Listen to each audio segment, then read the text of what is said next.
ਅੱਜ ਅਸੀਂ ਦਰਖਾਨਾ ਇਲਾਕਾ ਵਾ ਜਿਹੜਾ ਕਿ ਪੀਰ ਮਹਿਲ ਔਰ ਚੀਚਾਵਤਨੀ ਦੇ ਕੋਲ ਆ।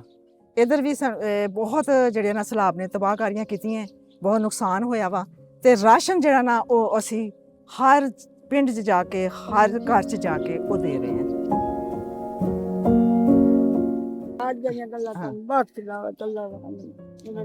ਤੁਸੀਂ ਵੀ ਜਿਉਂਦੇ ਵਾਸਤੇ ਰਹੋ।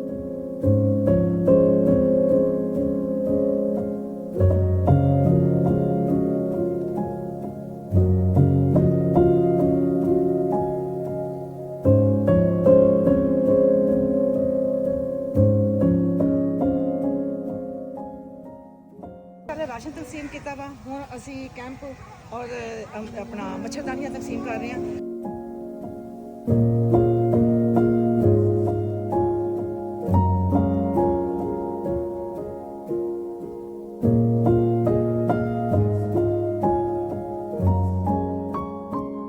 ਸ਼ੁਕਰ ਅਲਹਮਦੁਲਿਲਾ ਜੋ ਅਮਾਨਤਾਂ ਸਾਡੇ ਕੋਲ ਆਈਆਂ ਵਾ, ਕੱਲ ਵੀ ਤਕਸੀਮ ਕੀਤੀਆਂ ਤੇ ਅੱਜ ਵੀ ਆਣ ਕੇ ਰਾਸ਼ਨ, ਮੱਛਰਦਾਨੀਆਂ, ਕੈਂਪ ਤਕਸੀਮ ਕੀਤੇ ਗਏ ਨੇ।